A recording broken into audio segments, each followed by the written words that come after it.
Surfaces that's recently come out, and a couple different ways you can use it. I know that we have had a lot of new things coming out with the effects range and even new products for this year and new chapter releases, and sometimes things get lost in the fray, and so I wanted to make sure that we were highlighting a couple different ways that you can use our aluminum metal sheets.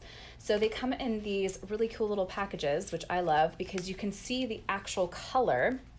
Let me get my fingers out of the way. You can see the actual color of the aluminum that you're getting in the set. So as you can see, they come in 6x6 size. They're gold, rose gold, and silver. And this is the really cool thing. They're adhesive backed. So I'm gonna show you a ton of different ways that you can use these. I've got some ideas for things I wanna test, so I'll let you know what I'm thinking.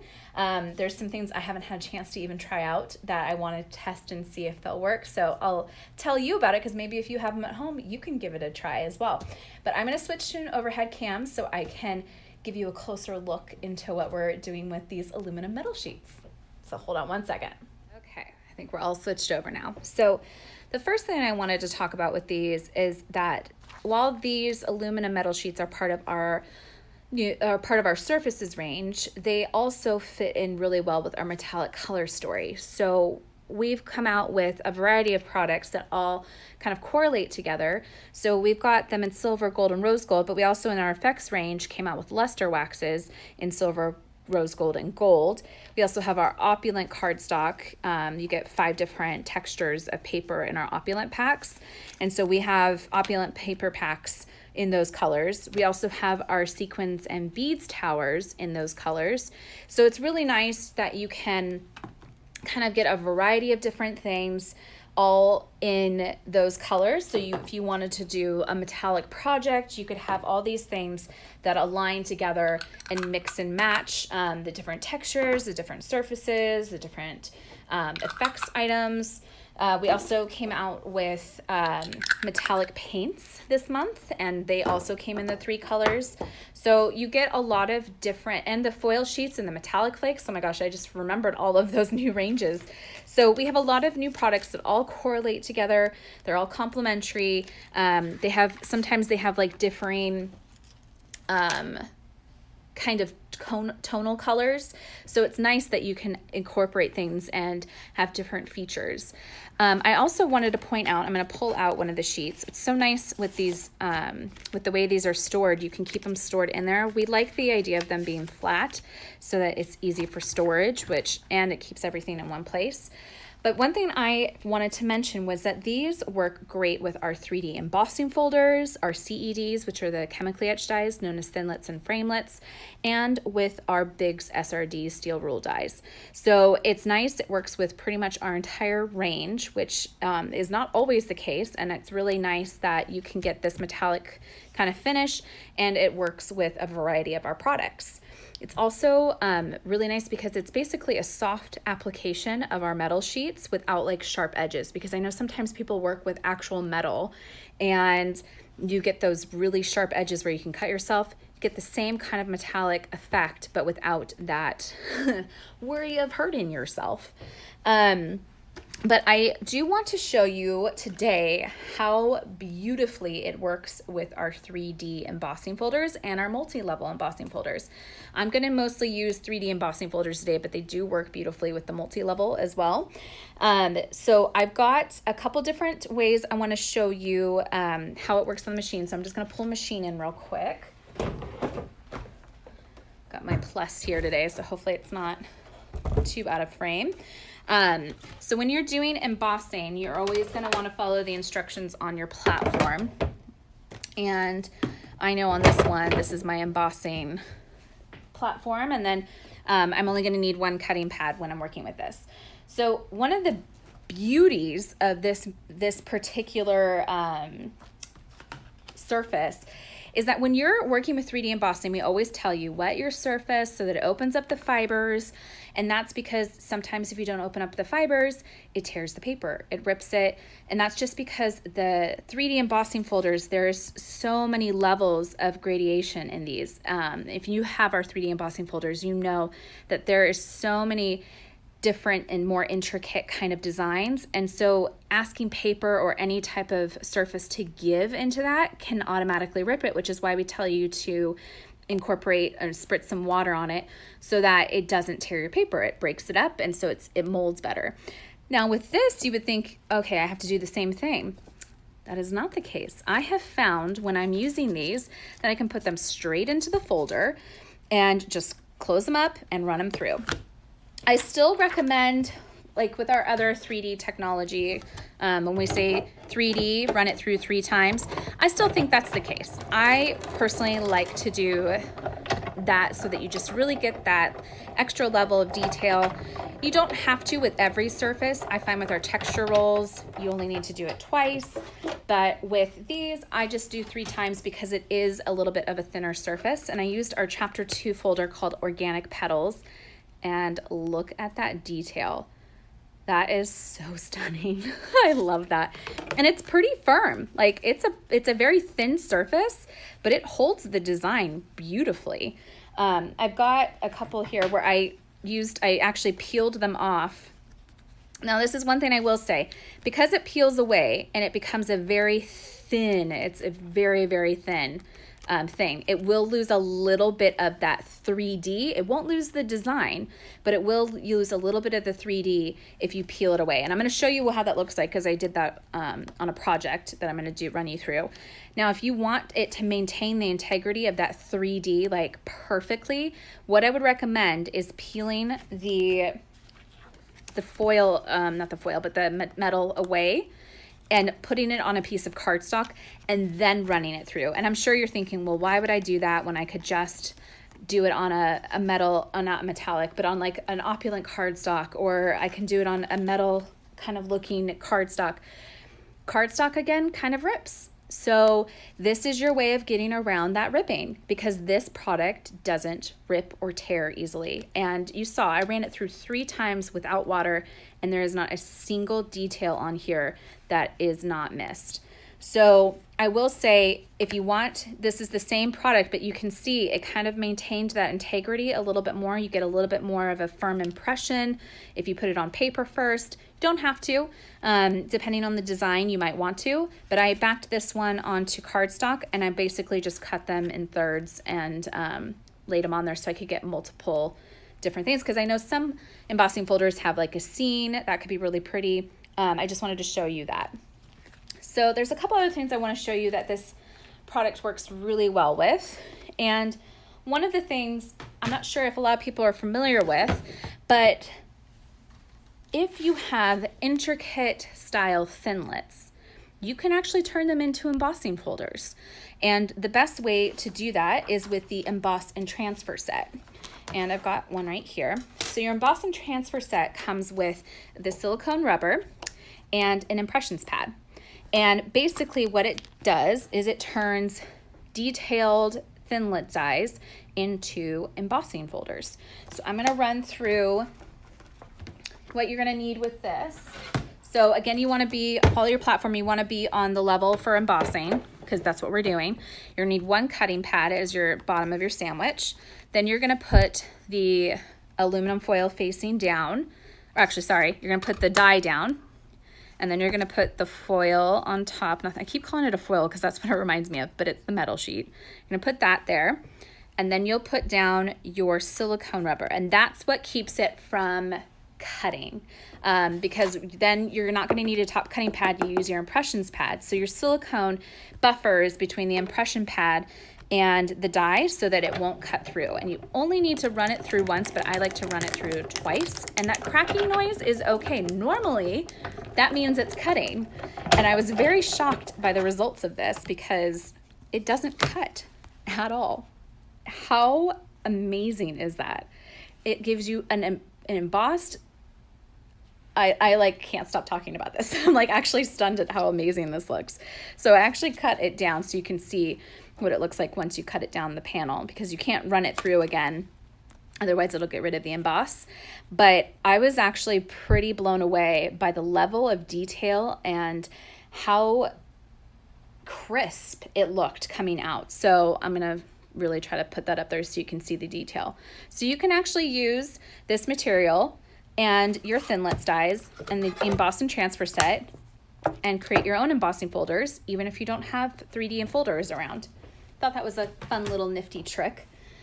And then one other thing I wanted to show is that you can actually color on it with alcohol inks and things like that. So we have our permanent markers, and these are alcohol based. They come in a variety of colors, as you can see right here. So we've got a lot of different colors in here, and they colored beautifully on here. Now, obviously with alcohol inks, you can't really blend colors that well because it takes off the color below, but these dried almost immediately and they don't smear. So if you've got a folder similar to this one with florals or like a really cool geometric pattern, you could actually color that into, you could do the, I recommend the silver because I find the silver actually picks up the color the best. So I would emboss in the silver metal sheet, and then you can color in the details on top.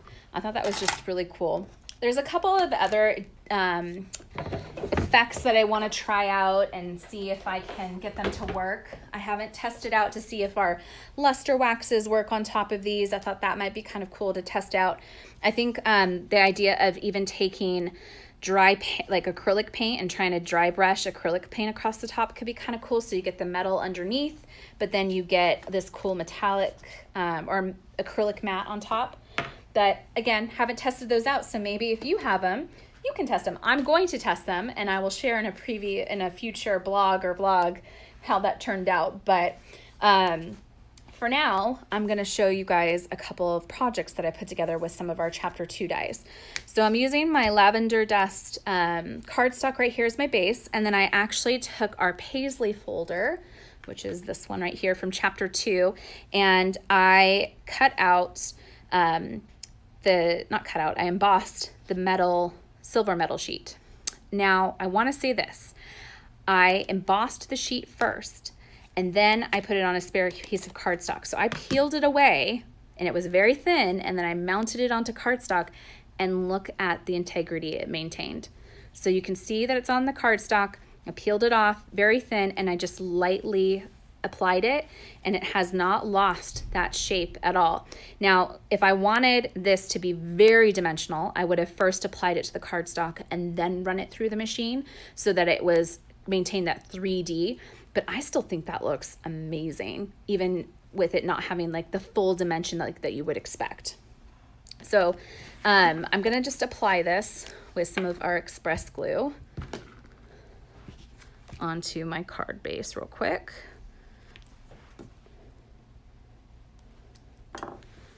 And that's the other thing is, like, if you wanted to, you could just apply it directly to your card base without doing what I'm doing, but I wanted to be able to show you guys how that looked. So I did this first.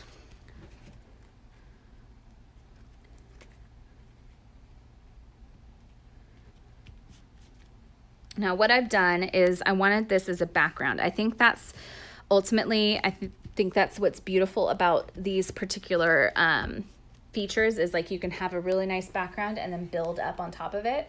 So what I did is I took the Hello Mouse stamp framelit set from chapter 2, and I cut out a bunch of the elements and the stamps, and I'm just going to build a little scene on top. So I've got the mint julep cardstock right here. I was just peeling away the foam tape, the backings on the foam tape, and I've put the wreath elements and some of the florals, and I'm just going to center that in my card and place that on top. And then I've got this cute little mouse. I love this mouse. That's part of the same stamp set, which is called Hello Mouse. And I just like having a really fun background on something that you wouldn't anticipate. For whatever reason, this particular die set reminds me of a childhood movie that I used to watch growing up, and Paisley and this mouse they were meant to be together. So I've cut out a few of the flowers, and I'm just gonna add those onto my card. I put a little too much glue, so I'm gonna put it on the back. And I'm just gonna tuck in my flowers here and there on the front of the card.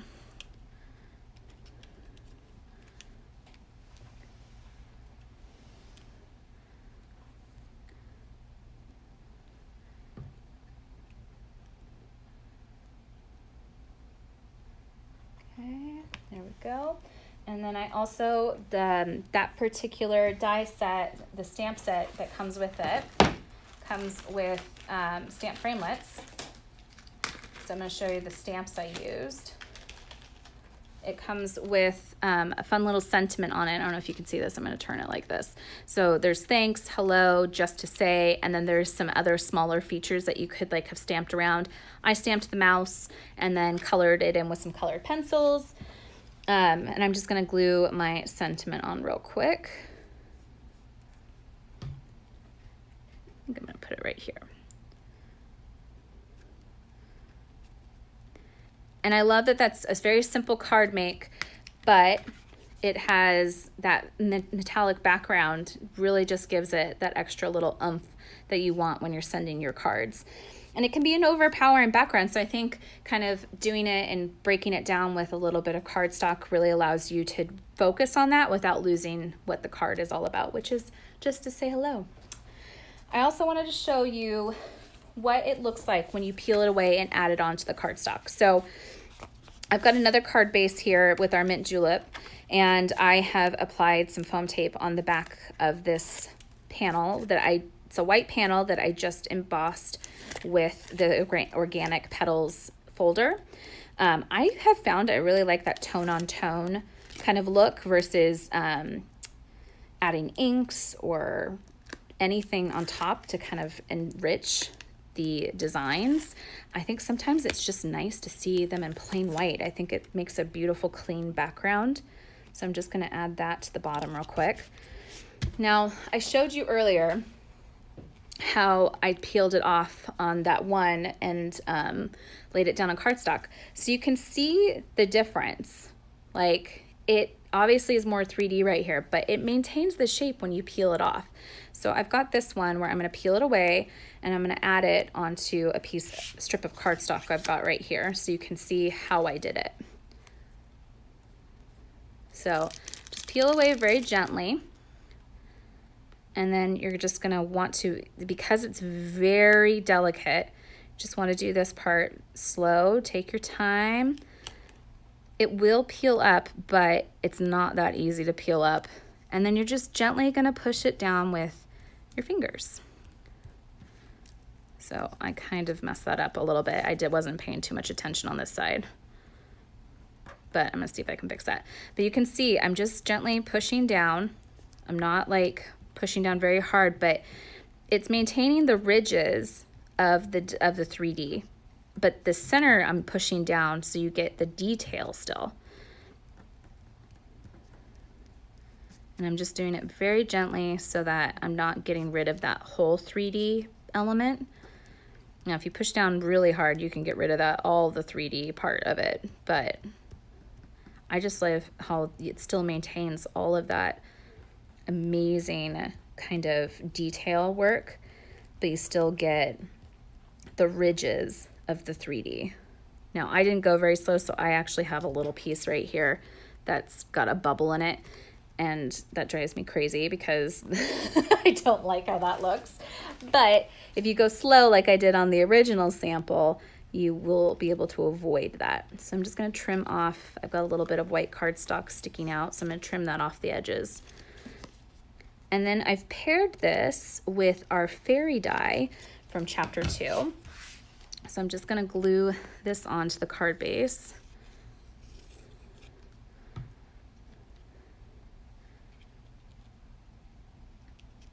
And I like how you get that different look of, I have it tonally in white right here, and then I have it in this rose gold on top. So it almost looks like it's two different embossing folders, but it's the same one. They just have given a different look and feel to it.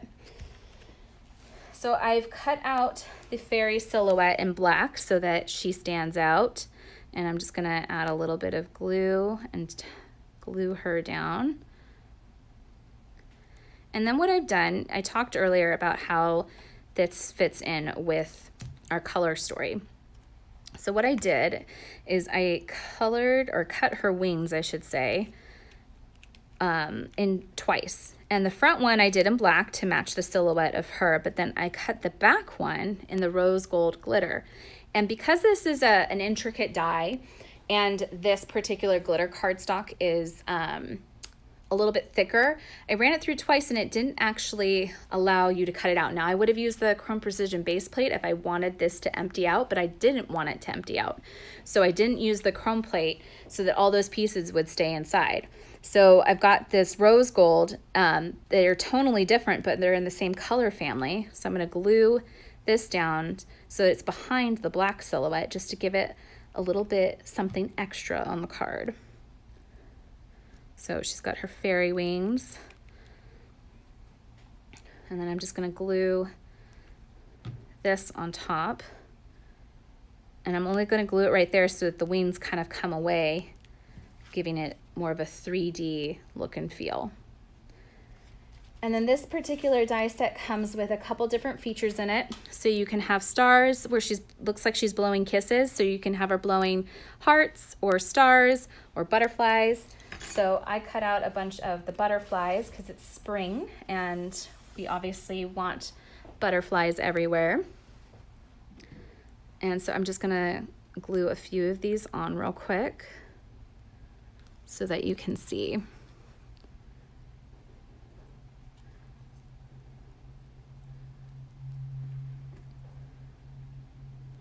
Normally I would pull out some tweezers right now, but I forgot to bring them into the studio with me. So there's a bunch of little ones, but I'm not gonna put those ones down because we would be here for forever if I started to put down the little ones, but you can see how you can incorporate all of that. And then you can add a little sentiment off to the side over here, but I think that this surface is one of my new favorites. I had been wanting to play around with it, but I just haven't had the time to. And now I got a little bit of spare time to play around with it. And I think there's a lot of really cool features about it. There's one more thing I wanted to show you when I was playing around with it. When you pull away the backer sheet, it leaves a perfect impression on the backer. And I thought you could repurpose that. You could do an acrylic paint across, you could see if luster waxes work, or you can just leave them like this and then use these as a background. So don't throw away the backer element on these because it embosses beautifully and you can repurpose that for another project. But I'm gonna switch back up to my normal camera, but give me just 1 second. Okay. So there you have it. Those are our aluminum metal sheets. They are available now in the 3 colors I showed you. I'm sure we will have more ideas to come, but I just wanted to show you a few today. I hope you found a little bit of inspiration in the stuff I'm showing you. If you have any questions, please feel free to pop them in the comments, or if you decide to make some projects, be sure to share them on our socials with us at the hashtag #MyMakingStory. We would love to see what you do with these aluminum metal sheets. I hope you all have a fantastic day, and I look forward to seeing you.